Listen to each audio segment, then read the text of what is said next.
Okey, Assalamualaikum warahmatullahi wabarakatuh. Salam sejahtera. Salam GBN, salam Malaysia. Salam kuasa ketiga dan salam pejuang. Apa khabar saudara-saudari? Seperti biasa ya. Seperti biasa, kalau ada gangguan siaran live ini, jangan ke mana-mana. Cuma berhenti, refresh page. Saya akan mulakan semula siaran ini. Hari ini pendedahan penting. Pendedahan penting. Hari ini kita sudah tahu keputusan siapa yang bercakap benar. Adakah Regi JC Rita Udin bercakap benar, ataupun adakah Anwar dengan puak-puak blogger dan Laskar Cyber pro Anwar, pro Najib, pro Zahid bercakap benar.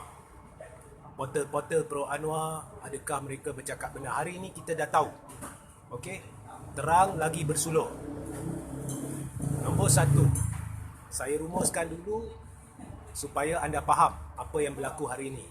Nombor satu, Anwar sah penipu, dan saya rasa dia ni layak mendapat gelaran penipu tersohor Malaysia. Penipu nombor satu negara. Sah menipu. Nombor dua, Anwar secara langsung dan tidak langsung, dan tidak langsung, bukan atau, telah mengganggu gugat keharmonian, kestabilan politik, kestabilan ekonomi negara kerana tidak bertanggungjawab membuat dakwaan-dakwaan tertentu secara umum menerusi press conference tertentu beberapa minggu lepas. Ya, dan sekejap lagi saya akan beritahu apakah langkah yang saya akan ambil berhubung tindakan Anwar itu. Nombor tiga, semua dakwaan, semua saya akan ceritakan, saya akan ringkaskan, saya akan rumuskan semua dakwaan yang dibuat oleh blogger-blogger Laskar Cyber pro Anwar, pro Najib, pro Zahid, dan juga Laskar Cyber yang berkait langsung dengan Najib dan Rosmah adalah penipuan belaka. Nombor empat, Anwar, yang ini saya ulang, Anwar tidak pernah memiliki majoriti. Majoriti dia tidak pernah melangkaui angka 91, dan sejak beberapa hari lepas sudah susut ke satu angka yang teruk. Nombor lima, saya ulang, Tan Sri Muhyiddin Yassin tidak memiliki majoriti. Nombor enam, saya ulang, majoriti kini dipegang oleh gandingan Tun Dr. Mahathir Mohamad bersama seorang pemimpin politik yang saya dah berulang kali kata, dan mereka belum mengorak langkah. Nombor tujuh, yang di Pertuan Agong Istana Negara sungguh bijaksana berjumpa dengan Anwar hari ini sebelum kita lihat langkah-langkah seterusnya.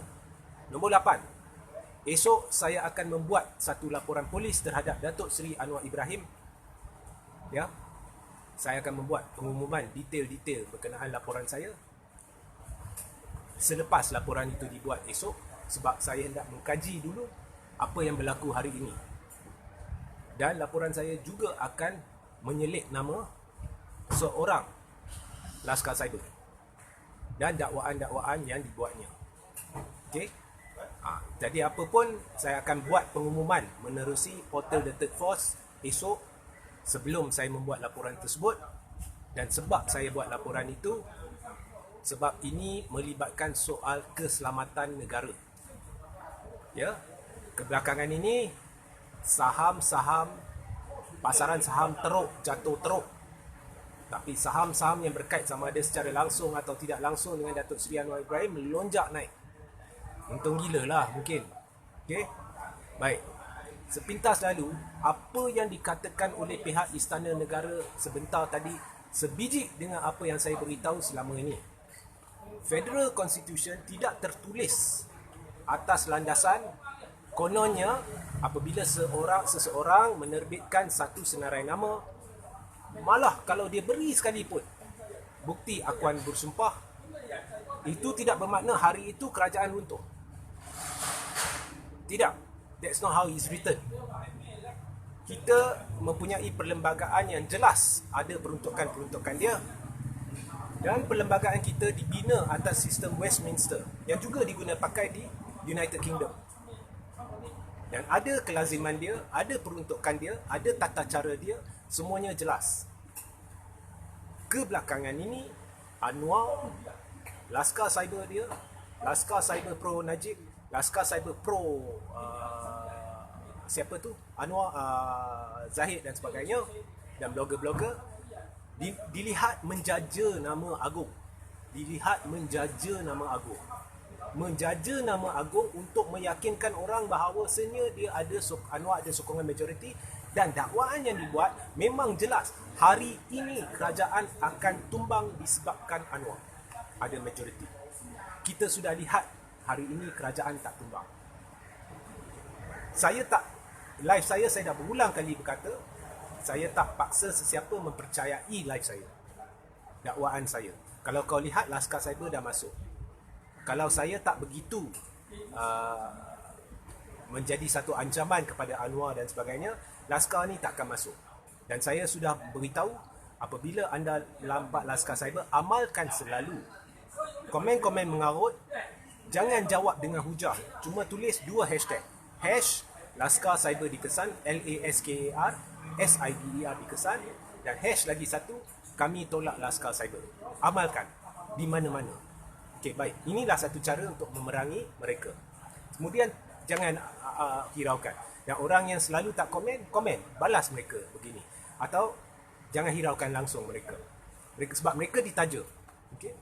Sekarang, apa-apa alasan yang diberi oleh mana-mana pihak tidak boleh diguna pakai, sebab pokoknya apa yang dimainkan dengan begitu hebat oleh portal-portal pro Anwar dan pro Najib dan sebagainya ialah kerajaan akan tumbang hari ini disebabkan Anwar ada majoriti. Hari ini apa yang berlaku? Anwar pergi ke istana.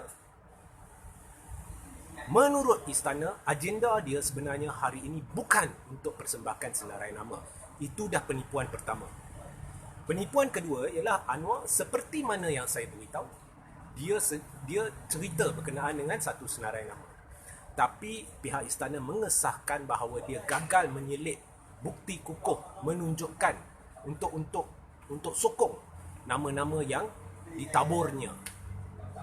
Dakwaan saya, peribadi saya, ialah dia petik nama. Sebab itu sampai ramai buat laporan polis. Dan suasana ini menyebabkan nama agung dilambung-lambung dengan prejudis. Penjelasan-penjelasan palsu diberikan tentang kuasa-kuasa agung untuk meyakinkan rakyat bahawa ini akan berlaku, yang itu akan berlaku, kerajaan akan tumbang.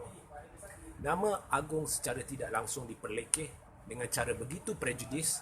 Ini adalah satu penghinaan kepada Yang di-Pertuan Agong, institusi diraja dan perlembagaan persekutuan. Dan pihak istana negara seharusnya membuat laporan polis, dan pihak berkuasa seharusnya dalam kes ini mengambil tindakan terhadap semua yang terlibat supaya mereka boleh disiasat di bawah Akta Sosma. Perkara lain saya tak sensitif. Ini melibatkan institusi diraja. Kalau kita tak bertindak sekarang, institusi diraja ni, penghinaan ini, maka orang akan hilang hormat kepada institusi diraja. Esok semua orang akan lambung nama agung dan membuat perlembagaan sendiri, membuat penjelasan sendiri. Disebabkan Anwar telah membenarkan perkara ini berlaku, jangan cerita dia jadi Perdana Menteri. Jauh sekali dia berkelayakan untuk jadi seorang pemimpin, kerana dia menghalakan rakyat ke landasan yang tidak benar dengan memupuk semangat untuk melakukan kerja-kerja bodoh tersasar ni yang menghina institusi diraja dan sebagainya. Saya dah beritahu Anwar doesn't have the majority. Saya dah beritahu ini dilakukan semata-mata sebab Anwar nak buat kejutan supaya ahli-ahli parlimen terperdaya dan menyokongnya. Tapi apa pun, that is politics. Saya boleh kata ini, dia boleh kata itu. Yang tak harus berlaku adalah penghinaan terhadap institusi diraja. Saya terbukti benar. Sebenarnya perkara ini very simple. Very simple. Masalah dengan korang ini, korang suka dengar A, B, C, blogger-blogger yang buat live dan sebagainya. Macam-macam dakwaan. Macam-macam dakwaan. Secebis bukti pun tak keluar. Saya pun tak keluar bukti. Tapi saya cuma kata satu. Anwar does not have the majority. Cukup. Saya tak payah cerita panjang lebar dan saya konsisten memberitahu benda itu. Dan hari ini terbukti dia tak ada majority. Dan andai kata pun dia bawa bukti pun, kerajaan takkan tumbang hari ini. Tetapi istana dah sahkan Anwar gagal berbuat demikian. Maknanya dia telah membuang masa anda semua. Semua alasan tak boleh diterima. Saya dah beritahu 2 minggu lepas, nak sampai tarikh Anwar nak menghadap Agong, kau akan lihat laskar-laskar cyber tertentu akan panik. Kemudian mereka akan keluar video untuk buat alasan mengapa Anwar tidak berjaya. Dan perkara itu sah terjadi 2 hari lepas, di mana seorang laskar cyber yang berkait, kira orang kuat lah Najib ni, keluar dengan video, kononnya oh, Anwar ni sebenarnya dia ada sokongan majoriti, tapi sekarang dah susut menjadi majoriti tipis. Sebab apa? DAP tiba-tiba berpecah. Sebab apa? Sebab ahli-ahli parlimen DAP ada satu kumpulan tiba-tiba sedar Lim Guat Eng ni melakukan rasuah lah, skandal lah, apalah semua ni. Tahap tu dia bohong. Pembohongan nombor 1, DAP baru pecah sebab itu Anwar tak dapat sokongan majoriti. Pembohongan kedua, dia masih tak nak mengaku, dia nak kekalkan, dia tak nak audiens dia lari. Jadi dia kata no, Anwar masih ada sokongan tapi cuma terlalu tipis. Dan oleh kerana terlalu tipis, maka yang di Pertuan Agong tak akan setuju untuk benarkan Anwar buat kerajaan baru. Sebab bagi Agong, kerajaan sekarang pun tipis, kerajaan Anwar pun akan jadi majoriti tipis, maka lebih baik buat benda lain. Tahap tu dia bohong, sekali lagi menjaja nama Agong, sekali lagi melabung nama Agong, sekali lagi memperlekeh institusi diraja dengan falsafah-falsafah, dalil-dalil palsu. Dia buat perlembagaan sendiri. Dia tak nak mengaku bahawa Anwar does not have the majority. DAP ni dah berpecah. Actually kawan tak tahu, sebelum PRU 14 lagi dah ada keretakan. Bukan berpecah, keretakan. Ada tim A, tim B dia sendiri pun ada, tapi not as bad as UMNO. Ada puak pro Lim Guat Eng, ada puak anti Lim Guat Eng. Tetapi DAP ni, one thing about DAP is, bila mai babak nak menentang Zahid, Najib, UMNO dan sebagainya, tim A ke B ke C ke dia akan bersekutu. Dan mereka dari awal dah bersekutu tidak akan kerjasama dengan UMNO, tidak akan kerjasama dengan Najib, tidak akan kerjasama dengan Zahid. Bukan saya yang suruh, ini hakikat. Ya. Dan kalau kau perhati, secara tidak langsung blogger Najib itu atau laskar cyber Najib itu hari itu, secara tidak langsung dia sendiri tak sedar kebodohan dia. Dia mengaku maknanya UMNO bersetuju kerjasama dengan DAP. Sebab kau beri alasan DAP dah berpecah sebab itu Anwar tak berjaya. Itu sebenarnya penipuan. Tapi dalam membuat penipuan tu, secara tak langsung kau mengaku bahawa kau sebenarnya setuju kerjasama dengan DAP. Ini bukan cerita saya suka DAP ke, saya tak suka DAP ke, kau suka DAP ke, kau tak suka DAP ke. Itu tolak tepi. Selama ni UMNO kata DAP resis lampau, anti-Islam dan sebagainya, bla bla bla bla bla bla bla. Mereka sebenarnya dah bersedia nak bersekongkol dengan DAP. Sebab semua nak jaga apa? Jaga Tengku. Semua nak jaga Tengku. Sebab mereka dah tahu UMNO cannot make a comeback. Sabah pun dah buktikan. Okey? Daripada 17 kerusi jatuh 14 kerusi dalam tempoh 2 tahun. Okey? GE15 Perikatan Nasional dengan BN impossible to work together. PAS pun dah meluat dengan UMNO. PAS pun dah tersasar dari landasan kebenaran dan landasan Islamik. Melayu Islam dah marah, kebangkitan dah bermula. Muhyiddin bagi saya is the worst Prime Minister Malaysia has ever seen. Dan kedudukan dia tunggu masa je lah. Cerita senang lah, tunggu masa je. Dan semalam saya dah tulis satu artikel mengapa saya rasa yang di-Pertuan Agong patut isytihar darurat, bagaimana ianya boleh dilakukan, dan artikel itu saya akan selitkan dalam ruang komen dalam 20 minit selepas live ni. Minta jasa baik saudara-saudari untuk cari artikel tu dalam 20 minit di ruang komen. Dan juga sertai saluran Telegram saya akan letakkan link di ruang komen sebab banyak pengumuman saya buat menerusi saluran Telegram. Jadi amalkan, pergi klik like dan join saluran Telegram saya.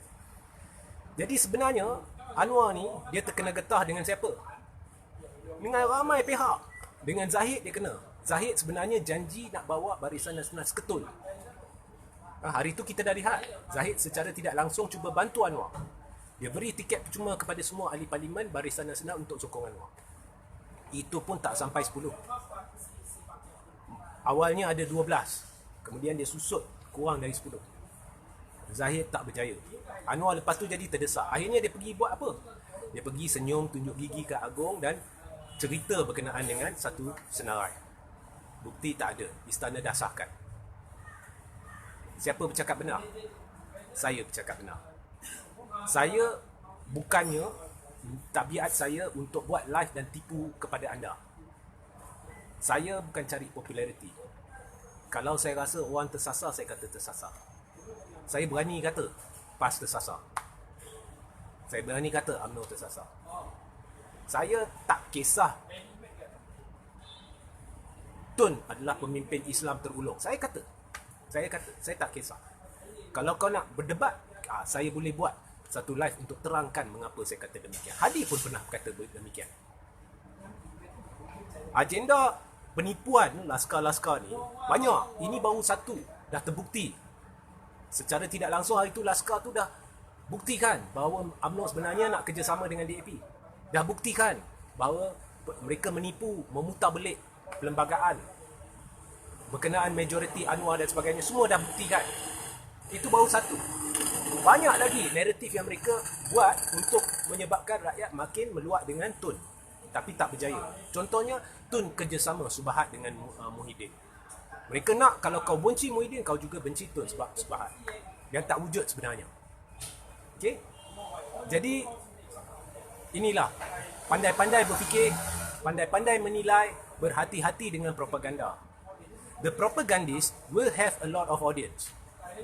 But his audience are a core group. Dia minority, tapi a core group yang dah keadaan terdesak, jadi dia suka dengar benda yang dia nak dengar. Ini hakikatnya. Jangan termakan propaganda seperti anda termakan propaganda sebelum G14, lepas tu anda hampa. Kebangkitan dah berlaku, Muhyiddin is gone, keadaan negara dah tenang. Dan saya akan letak artikel dalam 20 minit lagi menjelaskan perkara ni dan bagaimana caranya kita boleh buat darurat supaya boleh ada satu kerajaan in caretaker sehingga PRU15 dan dibuat ordinan darurat tertentu. Ini salah satu daripada banyak kemungkinan. Salah satu. Okey? Jadi berhati-hatilah bila kau dengar live-live dia orang ni. Dia akan gunakan satu penipuan untuk cover penipuan kedua, lepas tu penipuan kedua untuk cover penipuan ketiga. Pokoknya tak payah dengar lagi cerita dia. Hari mereka kata Anwar ada majoriti, hari ini dia akan persembahkan bukti majoriti dan hari ini kerajaan akan tumbang dan Anwar akan mengambil alih. Semuanya tak berlaku. Itu pokoknya. Ya? Dan saya berani beritahu benda ni secara konsisten dari awal. Saya tak gentar. Mesti ada sebab saya tak gentar. Mesti ada sebab saya berani. Takkan saya nak reputasi saya tercicir begitu sahaja. Ya? Jadi jangan lupa bersama saya esok menerusi siaran live. Saya akan beri update berkenaan dengan laporan yang bakal saya buat. Dan saya tidak akan menghantar jemputan kepada media menerusi email. Saya cuma akan buat live untuk memberi pengumuman berkenaan dengan tindakan yang mungkin saya akan buat esok. Kalau tidak esok, lusa. Ya, sebab Tok Guru saya sebenarnya larang untuk buat hari Rabu. Jadi mungkin saya terpaksa buat hari Khamis lah. Masalahnya hari Rabu. Okay? Mungkin hari Khamis, tapi saya akan beri notis kepada media. Jadi kalau media nak adik-adik, kalau tak pun tak apa, saya akan buat live. Dan saya akan buat artikel susulan. Jadi sehingga kita berjumpa esok. Assalamualaikum, salam sejahtera, salam GBN, salam Malaysia, salam kuasa ketiga dan salam pejuang.